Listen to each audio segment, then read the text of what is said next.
Phone ન ઉપાડનારા અધિકારીઓ હવે સાવધાન થઈ જજો। અધિકારીઓએ હવે ફોન ઉપાડવો જ પડશે।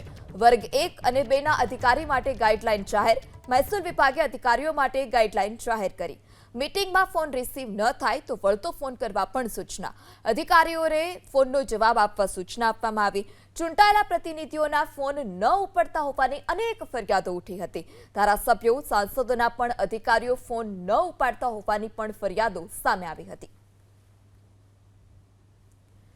તો અધિકારીઓ અંગેના પરિપત્રને લઈ કોંગ્રેસનો પણ આરોપ। કોંગ્રેસે આરોપ લગાવ્યો છે અધિકારી રાજનો કોંગ્રેસે આરોપ લગાવ્યો। જનતા અને પ્રતિનિધિઓનું અધિકારીઓ સાંભળતા નથી। સરકારે સ્વીકાર્યો કે અધિકારીઓ ફોન નથી ઉપાડતા। સરકારનો પરિપત્ર સરકારની નિષ્ફળતાનો પુરાવો હોવાનો પણ કોંગ્રેસનો આરોપ। ગુજરાતમાં જમીન માફિયાઓ બેકાબૂ થયા છે। સરકારમાં બેઠેલા સંત્રીઓ કે મંત્રી એ કરોડો રૂપિયાની જમીનનો લૂંટનો કારોબાર ચલાવે છે અને નાનો માણસ પોતે પોતાના હક અધિકારથી વંચિત રહે છે।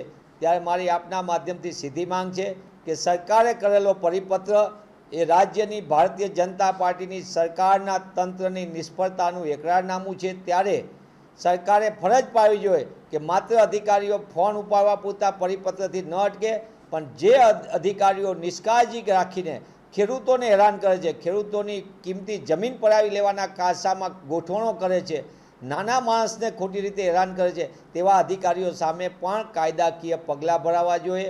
તો જ ગુજરાતની અંદર અધિકારી રાજમાંથી જનતાને રાહત મળશે અને જનતાને એની કિંમતી જમીન જે એમની બાપદાદાની વારસાઈની છે એના ઉપર એમનો હક અને અધિકાર જીવતો રહેશે।